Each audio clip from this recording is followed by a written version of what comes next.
Hello, and welcome to another episode of Listen to Lisa, where we take a dive right through what's happening to our weather right now and also look ahead to where trends are going to be going, because we're definitely in for some weather whiplash over the next few days. Temperatures feeling so much more like wintertime, but pretty soon, give it another 48 hours, and we are going to be back to more fall-time temperatures. My guest today, meteorologist Lucy Doll. We're going to talk about the cool down we've had today. I don't know about you, but I am definitely not a fan of this wintry weather. I like the cold. I don't like how dramatically we switched from warm to cold. It's giving me a bit of a headache. My dog Same. My dog did not like it this morning. She did not want to go outside. But I told her, she didn't understand, but of course I told her to wait a few days and it'll be warm again. So if you don't like the cold either, just wait a while, because the summertime temperatures will be back. And that's the saying we always have here in Kansas. If you don't like the weather, wait 15 minutes and it will change. But honestly, over the next week, we are going to have every single season represented. We are wintertime now, another 48 hours. We're back to the 60s. We're going to have 70s pretty much for most of the state by Friday. But then we're going to have a potent storm system. And depending on the timing, the track, the temperatures, we could start off with a little bit of rainfall, but we might end it as some snow. But that is if the colder air can arrive in time and we have some leftover moisture on the backside of the system. Again, that's not going to be until next Saturday and a Sunday. I never like when you say the S word. It's not Nobody my ever favorite. does. That's why on Facebook I even put it in quotes, snow, It's still- because I'm just waiting for other people to pick up and say, Lisa, it's time for you to go wash your mouth out with soap because you decided to basically snow. say a cuss word. That's what they that's tell what me it all the feels time. like. Well, these are the temperatures that we awakened to earlier this morning. This is not factoring in the winds because the winds started to pick up yesterday. Our whole entire weather crew was part of the Wichita Veterans Day Parade. We'll take a look at some of those pictures coming up. But we felt the winds starting to switch around. They switched around out of the north, and everybody was commenting to us saying, hey, thank you so much, because a lot of times we're shivering, we're all bundled up, and it's so cold, which, you know, that can happen for Veterans Day in early November.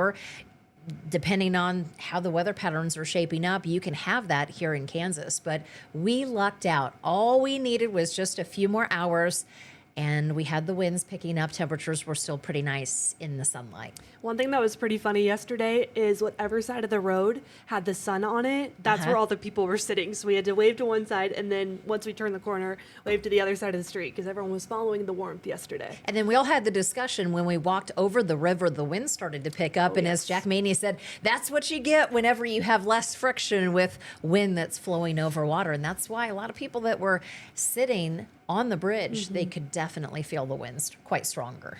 Well, it was windy this morning. My patio furniture decided to blow over. When I went to have my coffee outside, my little bench was tumbled around, so... And we had wind chills today that dropped us into the single digits and the teens. This is the air temperature that we had. When I went and I took a look at all of the different lows that we had with the Kansas Mesonet, which is based out of K-State, we had two reporting stations, Sherman and Wallace counties in northwest Kansas, that dropped to 18 degrees. So we had the lower 20s in Goodland. We had 30 degrees this morning in Dodge City, and we fell below freezing here in the Wichita area. And we're going to have another day tomorrow morning where temperatures are going to start below freezing, but it's going to be even colder. We could actually have some temperatures that will be below freezing by 9 p.m. this evening, Sunday evening already. That's when the door opens for a freeze warning for two of our counties, including Harper County in Oklahoma and Kay County, Oklahoma. What's happened is that we had the front that came through yesterday, quite the potent cold front. There was an area of low pressure that was to the northeast of us that tried to squeeze out a few sprinkles, but the atmosphere was just too dry for us. My mom said it did rain in Kansas City, yes. She got some good rain in on her grass that she's trying to get going. But I said it's a little late in the season for that. Well, hopefully she'll be able to pick up a little bit more rainfall coming up next weekend once the next storm system moves in. All right, so taking a look at our air temperatures going into Monday morning, our lows will be anywhere from 13 degrees in McCook. This is not factoring in the winds, and it's not going to take much wind to drive the wind chills into the single digits. We'll have the teens, we'll have the 20s, more 20s across southern Kansas, but the teens, those are definitely going to be more prominent across parts of northern Kansas the closer you get to the Kansas-Nebraska state line. I just think about all those kids heading out to the bus stop tomorrow morning. It's going to be chilly. And a lot of times kids are not properly dressed.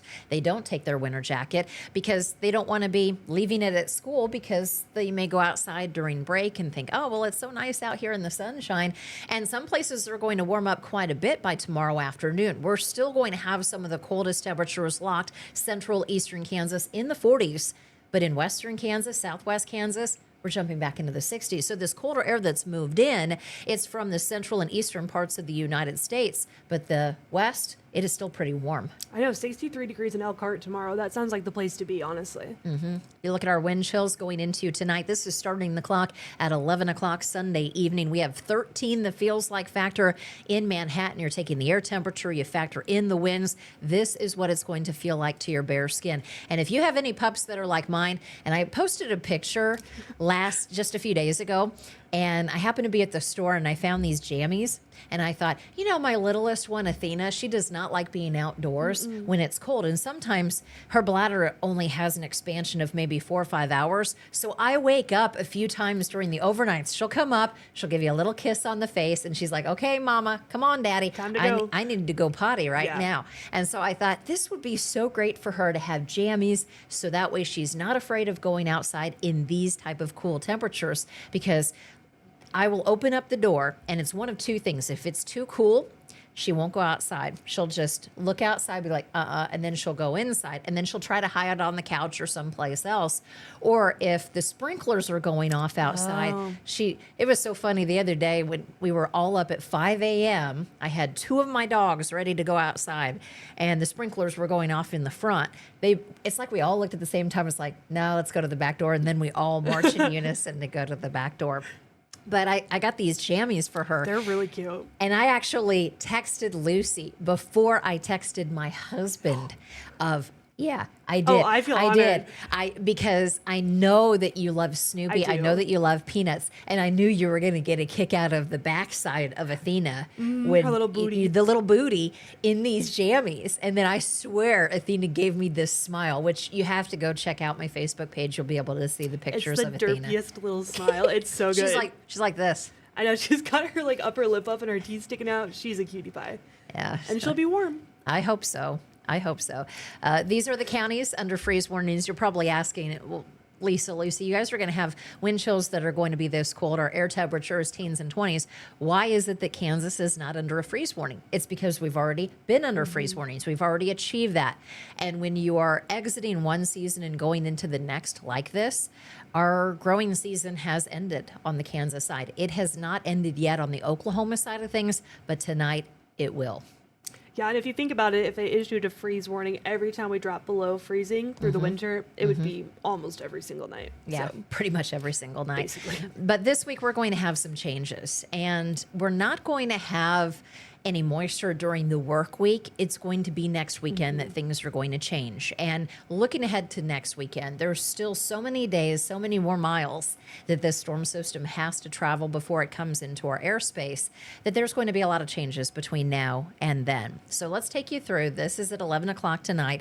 One of the things that you discussed during KSN News 3 at 5, during our main weather segment, we tag team with each other. I always like to give Lucy or meteorologist Jack Maney a little bit of time to dive into another weather topic, something that's different than just your typical forecast. And today you talked about radiational cooling and how this plays into tonight's weather. Yeah, with how clear our skies are going to be tonight, that means as soon as the sun starts to set, the sun isn't providing that heat to us anymore. So all the heat at the surface is either going to escape or it's not going to have anywhere to go. When we have the cloud cover in place, that keeps the heat closer to the surface. Like a thermal blanket. Exactly. But tonight, without the clouds, all that heat escaping right back up, and that's why temperatures are going to drop so quickly and eventually get into those 20s and even the teens as we look towards tomorrow morning. Yeah, we could be talking about temperatures that are just above freezing in the mid-30s here within the next couple of hours. Like that. Our temperature this afternoon only climbed to maybe 43, 44 degrees for Wichita.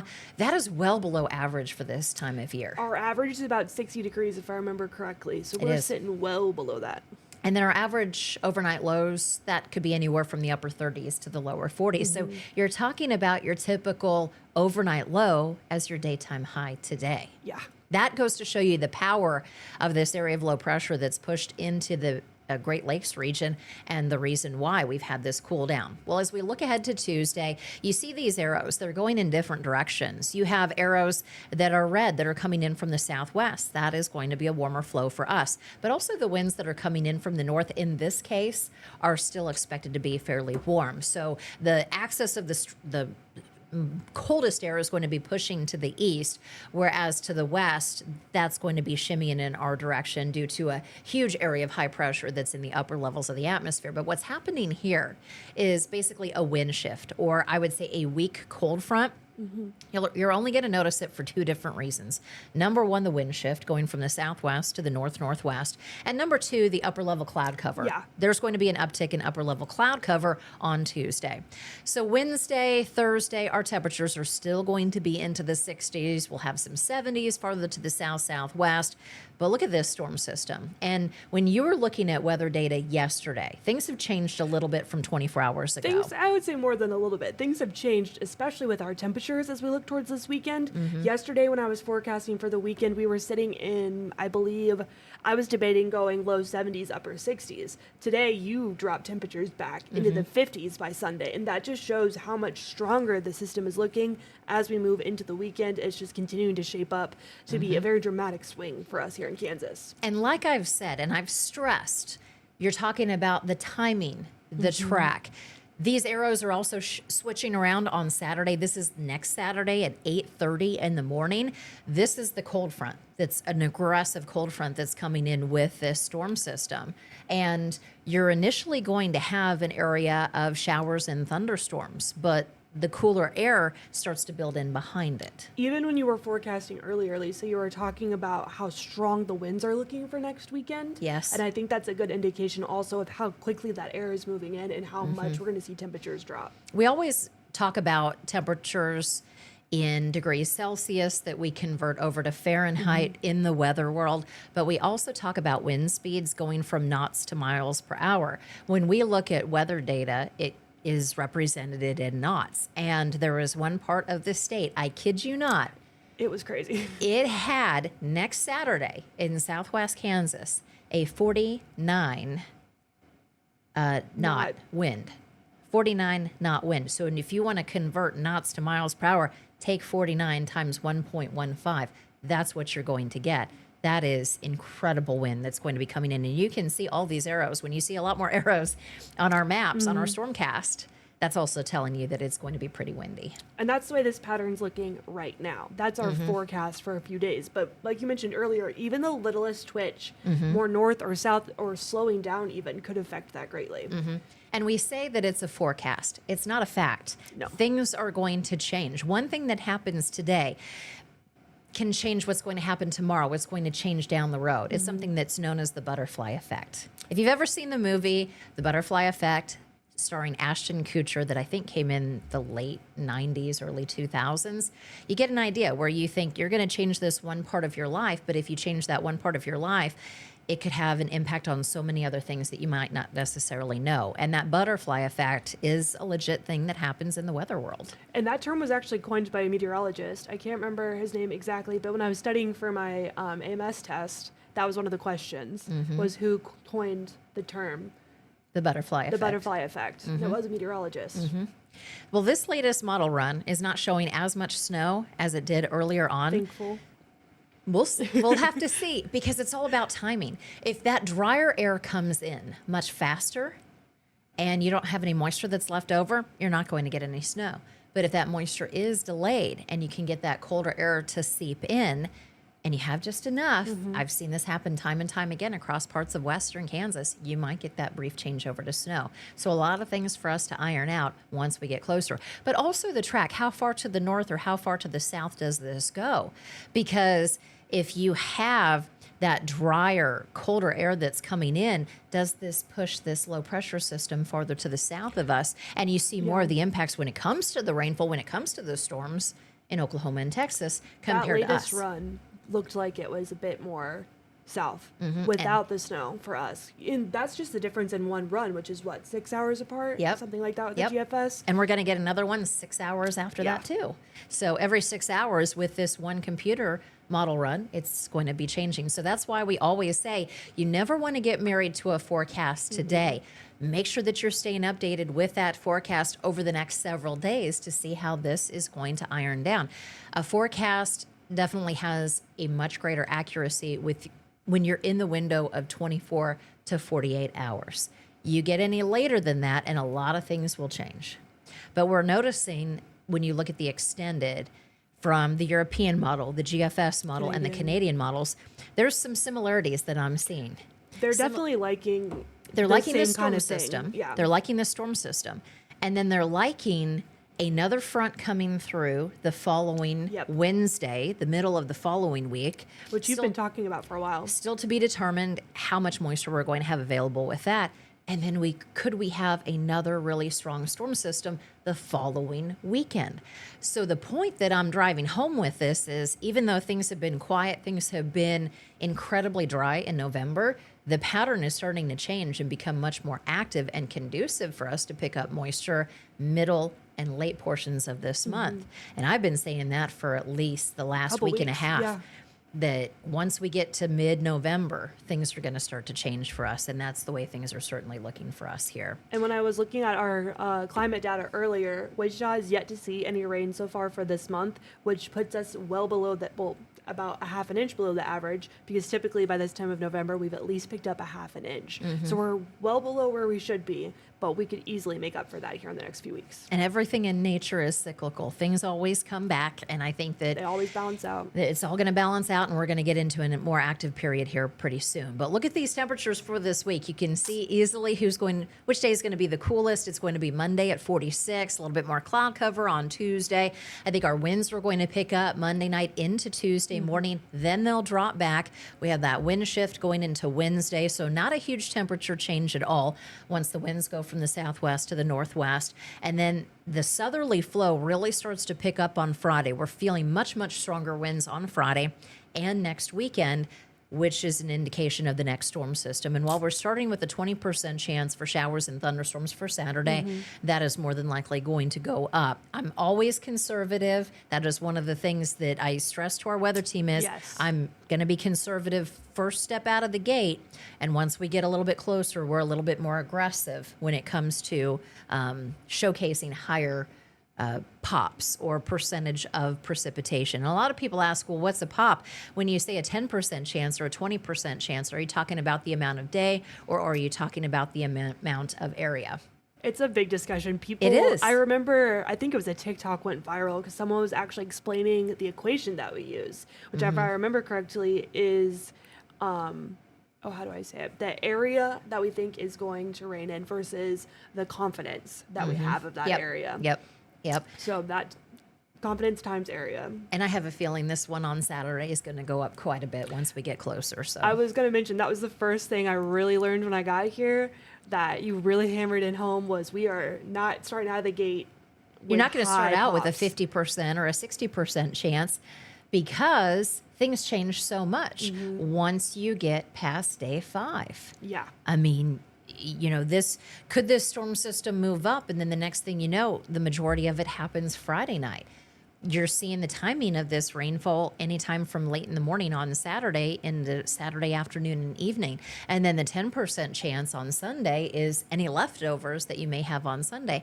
Or could this storm system be delayed? I've seen a lot of storm systems that will happen with that. It just, it's later and later and later. I mean, even with Sunday's temperatures, just how dramatically it changed from when I was here yesterday forecasting. I had the 60s, and now we're in the 50s. Yeah, I was looking at that positioning of the front, and I said, hey, look at this. Look at where we are behind the front, and then look at this one ahead of it. Yeah. So still a lot of things that we're going to have to iron down once we get a little bit closer. So make sure that you stay connected with us on air, online at ksn.com. We'll continue to keep you advised. And, of course, with all of our newscasts that we have throughout the week. And we always love seeing you Yes. in public, in person. This was our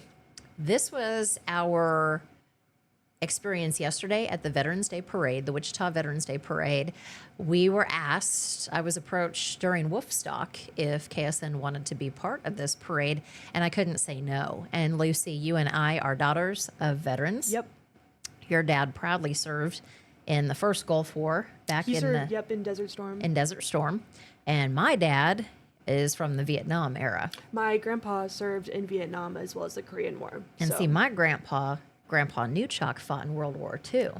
I did not know that. Yes, he did. Yep. He fought in World War II, got malaria in World War II. Oh. Yep.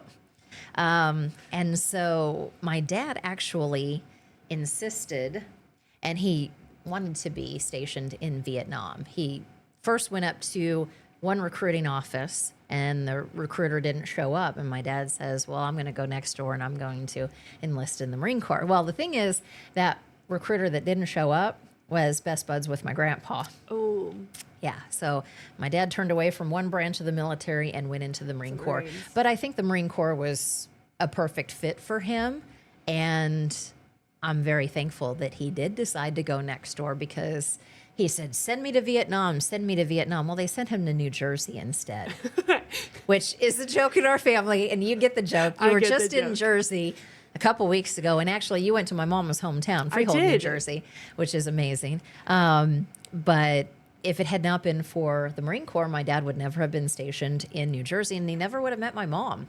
And if that had happened, then I wouldn't be here. Fate. It was fate. It was fate. So tell me about your dad and his time in the Gulf War. My dad was an ROTC in college at Missouri State, and he served in Desert Storm, and his joke was that he didn't really have to shoot his gun that much because he was the communications people that came in after they set up camp. He came in with all the communication stuff and set up the walkie-talkies, the telegrams, everything that they were using at that time. And really, he said he's only ever shot his gun at lizards. Really? So that was the joke. He's like, I did all this training, I was ready, and got there, and more so was on the communication side of things, which is a very important job. It is. Just not what he thought he was going to be doing. And then my grandpa Leon, he was an airborne ranger in Vietnam.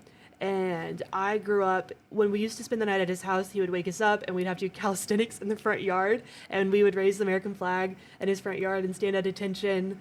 And I was telling a couple of people yesterday, I grew up going to the American Legion, going to the VFW Hall. Like my graduation in high school, my graduation party was at the American Legion. My brother's Boy Scout Eagle Project was at the American Legion. So it was benches, right? He built benches in front of the American Legion on 75th Street in Kansas City. I cannot remember the number for the post, but they're still there. We drive past and we wave at the benches every time. If you're ever up there, just know that there is that connection to Lucy's family and those benches. Yeah. I think he planted a garden and did a bunch of landscaping work and like redid the sidewalks. But I know that they've done a bunch of work to that hall, but the benches are still out front. And when people go play bingo and they have to wait, they sit outside. Or we've waited and sat on them when they've had pancake breakfast on Saturday mornings. That's pretty cool. It's pretty fun. Yeah.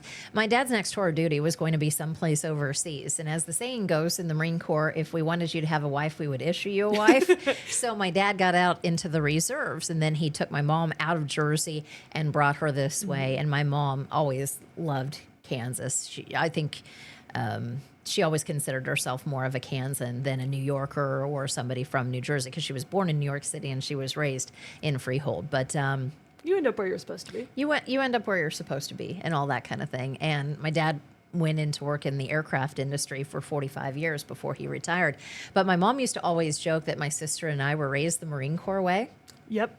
Because my dad, and still to this day, I got the look at the Hayesville Fall Festival a few weeks ago because I was talking to one of my dad's friends and I said something and I just saw my dad look at me above his glasses. And I'm like, yeah, I know. As a kid, when you got that look, you knew you needed to behave. Yeah. And the way my dad disciplined us, and it was quite effective with me and my sister, was we had to stand in the corner. Stand in the corner. Yep, stand in the corner. And I can still remember the smell of my tears on the wood paneling. Oh, no, I Lisa. can still smell it. to this day. Oh man. And you're standing there, and I don't know how long I'd be standing there. It And then felt like a million years. It did, and then you'd be like lifting up one leg because your legs would get tired, and then you lift up the other leg. But no, my mom always said that if my sister or I enlisted in any of the military, we would have had no problems because of how we were raised with that. Now, we weren't doing the calisthenics like you were. No, Papa Leon, he had us out there. We were running laps, and I was like 6. I learned how to fold the American flag properly, which served me very well in college because you'd be surprised how many people don't know the proper way to do it. So I did that for my sorority whenever we raised and lowered the flag there.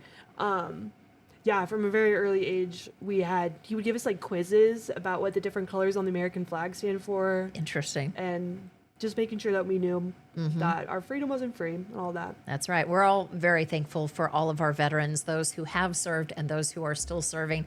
My brother-in-law, Shelton, he is stationed up in South Dakota, and I'm really proud of him. He has been with the Air Force after he graduated from Wichita State University. He is a physician assistant, and he still has a few more years before he can retire. I think there's something like 6 more years or something like that, 5 or 6, and then he can officially retire. And I have several friends in the Air Force because Mizzou's Air Force ROTC program was great for people who wanted to go into meteorology, and they're all weather officers based all over the place. So another benefit of having family that's an active military is that when you go and visit them, you get to explore some new places. True. And so we've gotten to explore Colorado Springs. We've been able to explore Cheyenne, Wyoming, Great Falls, and now we're waiting to get up to South Dakota because they're located pretty close to Mount Rushmore. So it'll be pretty exciting for our family when we can all get back together again. But these are just some of the snapshots that we had of our time at the Wichita Veterans Day Parade this weekend with Storm Tracker 3. I think you have one more slide with a couple other people. I if do. You wanted to get to that one. And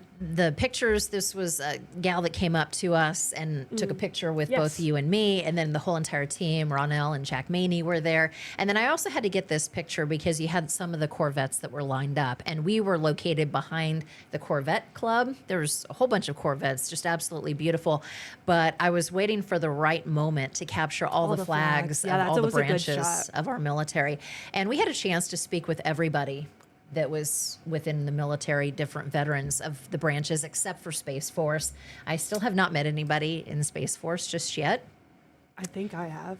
Really? Yeah, when I went to that conference with my partner, there was a lot of astronauts there. Oh, yeah, you probably did. I just didn't know. The one that it. was in California? The one that was in California. Yeah, you was might the have. flight test engineer. You might have. Next picture over, you can see Julie Stimson on the far left. Julie Stimson is our emergency management director here in Sedgwick County, and she's also with some of the other folks that are veterans that are part of the CERT training group. And we have another shot just looking southbound on Main. You can see the Epic Center, you can see the City Hall, some of the other equipment, the Corvettes, of course. I had the Mustangs that were behind us. Yeah. And then we also had another picture that was taken with Jack Maney and some other women that came up to us. So we had a great crowd. It was pretty good weather. We held off the coldest temperatures. We held off the strongest of the winds, so that way we could go and participate in this. And again, thank you for those that have served, that are still serving, and for those that organized this wonderful parade. The KSN Storm Track 3 weather team was quite proud, quite honored to take part in it. And one thing I was thinking about yesterday when we were leaving was, in my head, I know that there are a ton of veterans all over, no matter where you go, but it was really cool to just see everyone all together. Like, I was blown away by the amount of people not only involved in the parade and walking, but those watching the parade and other families and stuff that were just enjoying and celebrating. And they were waving the American flag. It was pretty cool. And you could tell the different branches that they supported, whether it was the Marine Corps or it was the Air Force or it was the Army. And then the gentleman that was in front of us from the Coast Guard, what did he say to you? Sir, yes, sir. Sir, yes, sir. Always. That's right. All right, everybody. Thank you so much for joining us for this episode of Listen to Lisa. We'll be on air tonight after the game. And also make sure you capture all of our newscasts from morning, noon, and night around the clock. We'll continue to keep you advised. Everybody take care. Enjoy the cool down now if you love cool temperatures, but just sit tight because we do have some warmer conditions that will be on the way here before you know it. Everybody take care.